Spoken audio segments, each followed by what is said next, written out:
नमस्कार। मैं नरेश कुमार जेठिया आप सभी का इस YouTube चैनल पर हार्दिक स्वागत करता हूं। और आज मैं आपको भारतीय समाज को समझने के सैद्धांतिक परिप्रेक्ष्य से संबंधित एक टॉपिक श्रीनिवास की संस्कृतिकरण की अवधारणा और उसकी समीक्षा।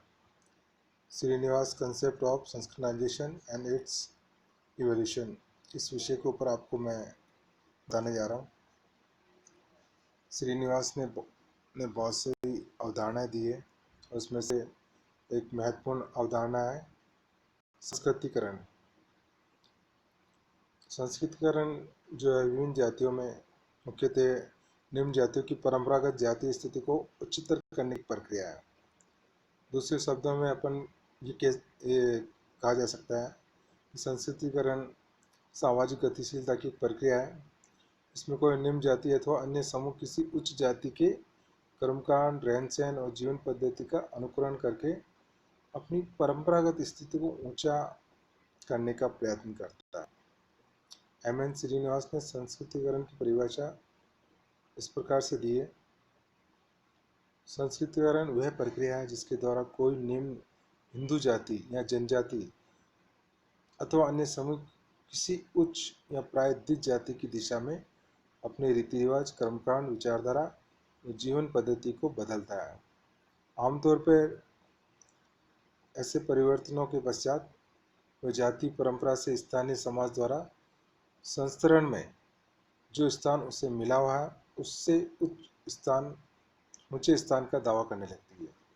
साधारणतः बहुत दिनों तक, बल्कि वास्तव में एक दो पीढ़ियों तक दावा किए जाने के बाद ही उसे स्वीकृति मिलती है। कभी कभी जाति ऐसे स्थान का दावा करने लगती है जो उसके पड़ोसी मानने को तैयार नहीं होते हैं। तो ये संस्कृतिकरण के बारे में एम. श्रीनिवास ने परिभाषित किया था कि किस प्रकार एक निम्न जाति उच्च जाति की दिशा में अपनी स्थिति को परिवर्तित करने का प्रयास करती है। श्रीनिवास की जो ये परिभाषा है वास्तव में संस्कृतिकरण शब्द का अर्थ स्पष्ट नहीं करती, बल्कि संस्कृतिकरण की संपूर्ण प्रक्रिया पर भी प्रकाश डालती है। हम बहुत शॉर्ट में ये कह सकते हैं कि संस्कृतिकरण सामाजिक सांस्कृतिक परिवर्तन की एक प्रक्रिया है जिसके द्वारा कोई निम्न हिंदू जाति किसी उच्च जाति को आदर्श मानकर अपनी परंपरागत स्थिति को ऊंचा करने का प्रयास करती है। ऊंचे स्तर का दावा उसे काफ़ी लंबी अवधि तक करना पड़ता है, तभी अन्य जातियाँ उसके इस दावे को स्वीकार करती है। और संस्कृतिकरण की कुछ विशेषता है जो इस अवधारणा को और भी अच्छे ढंग से स्पष्ट करती है। पहला है सामाजिक गतिशीलता की प्रक्रिया, प्रोसेस ऑफ सोशल मोबिलिटी। संस्कृतिकरण सामाजिक सांस्कृतिक परिवर्तन की एक प्रक्रिया है जिसके द्वारा कोई निम्न जाति किसी उच्च जाति की जीवन पद्धति और परंपराओं को अपनाकर अपने परंपरागत स्थिति को ऊंचा करने का प्रयास करती है। अतः इसका संबंध सामाजिक गतिशीलता से है। नेक्स्ट है निम्न जातियों द्वारा उच्च जातियों का अनुकरण। संस्कृतिकरण का जो संबंध है केवल निम्न जातियों से है। इससे निम्न जातियाँ किसी उच्च जाति की जीवन पद्धति, रीति रिवाज, रहन सहन, कर्मकांड को अपनाकर ही उससे ऊंचे स्थान का दावा करती है। अतः इस प्रक्रिया में उच्च जातियों का अनुकरण अनिवार्य है।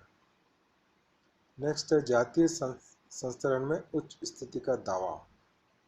इस प्रक्रिया का उद्देश्य परंपरागत रूप से किसी निम्न जाति को जो स्थान प्राप्त है उसे बदलकर उससे उच्च स्थिति का दावा करना है। उच्च जातियों की जीवन पद्धति का अनुकरण इसी उद्देश्य की पूर्ति के लिए किया जाता है। नेक्स्ट पॉइंट है उच्च स्थिति का दावा काफ़ी समय तक करना पड़ता है। Claim for higher status is made over a period of time. निम्न जाति को किसी उच्च जाति की जीवन पद्धति अपनाकर भी परंपरा द्वारा प्राप्त स्थिति से उच्च स्थिति का दावा काफ़ी समय तक करना पड़ता है। एम.एन. श्रीनिवास कहते हैं कि दावा एक दो पीढ़ियों तक करना पड़ता है, तभी कहीं जाकर अन्य जातियाँ उसके दावे को स्वीकार करती है। नेक्स्ट पॉइंट है सामूहिक प्रक्रिया, कलेक्टिव प्रोसेस। संस्कृतिकरण की व्यक्तिगत प्रक्रिया नहीं होकर एक सामूहिक प्रक्रिया इसका मतलब है कि इसमें अपना जो स्तर ऊंचा करने वाली निम्न जाति का कोई एक व्यक्ति या परिवार है, कुछ व्यक्ति ही इसके लिए प्रयास नहीं करते, बल्कि संपूर्ण जाति इसके लिए सामूहिक रूप से प्रयास करती है। नेक्स्ट पॉइंट है सर्वव्यापी प्रक्रिया। श्रीनिवास के अनुसार संस्कृतिकरण भारतीय इतिहास में सांस्कृतिक परिवर्तन की एक प्रधान प्रक्रिया है और वे भारतीय उपमहाद्वीप के प्रत्येक भाग में होती रहती है। नेक्स्ट पॉइंट है संस्कृतिकरण केवल हिंदू जातियों तक ही सीमित नहीं है। Sanskritization is not confined to Hindu caste only. Srinivas की परिभाषा से ये स्पष्ट हो जाता है कि संस्कृतिकरण की प्रक्रिया केवल हिंदू जातियों तक ही सीमित नहीं है, बल्कि जनजातियों और अन्य समूह जैसे अर्ध जनजातीय समूह में भी पाई जाती है। उदाहरण के लिए पश्चिम भारत के भीलों में, मध्य भारत की गौंड, उराव जनजाति में तथा हिमालय की जो पहाड़ियों में रहने वाली जनजातियों में इस प्रक्रिया को देखा गया है।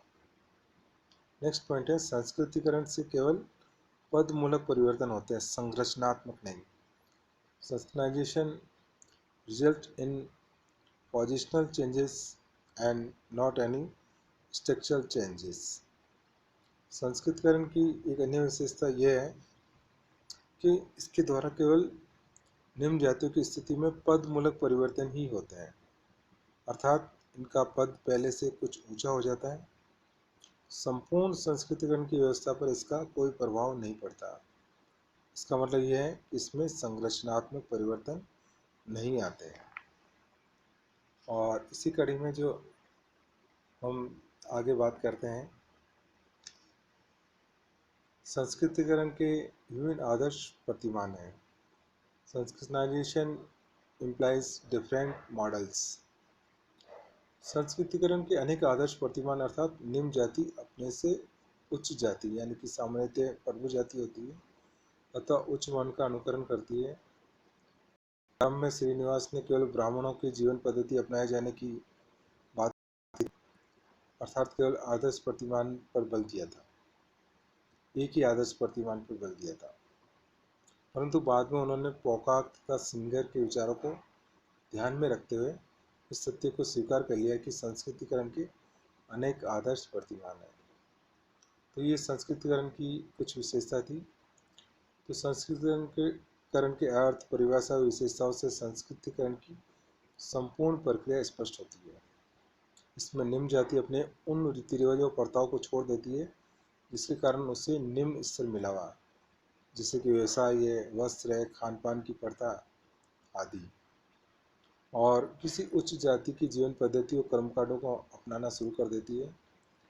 और ये प्रयास जाति द्वारा सामूहिक रूप से ही किया जाता है और एक दो पीढ़ियों तक ऊंचे स्तर का दावा करने के पश्चात उस जाति के जो होते हैं ऊंचे स्थान के दावे को सामान्यतः स्वीकार कर लिया जाता है। संपूर्ण प्रक्रिया में जैसे कि श्रीनिवास कहते हैं कि ये बात उल्लेखनीय है कि इसमें केवल पदमूलक परिवर्तन ही होते हैं, जाति संरचना पर इसका कोई प्रभाव नहीं पड़ता। और ये प्रक्रिया परिवर्तन की अन्य प्रक्रियाओं की तरह नवीन नहीं है, अपितु आदिकाल से इसके अनेक उदाहरण मिलते हैं। वास्तव में श्रीनिवास ने इस प्रक्रिया को ऐतिहासिक दृष्टि से एक विशिष्ट अर्थ प्रदान करते हुए कहते हैं कि संस्कृतिकरण भारतीय इतिहास की उन प्रक्रियाओं से संबंधित जातियों के स्तर, नेतृत्व तथा सांस्कृतिक प्रतिमानों में विभिन्न युगों में परिवर्तन हुए हैं। तो ये मैंने संस्कृतिकरण की इसका अर्थ और इसकी विशेषताओं को बताने का प्रयास किया। धन्यवाद।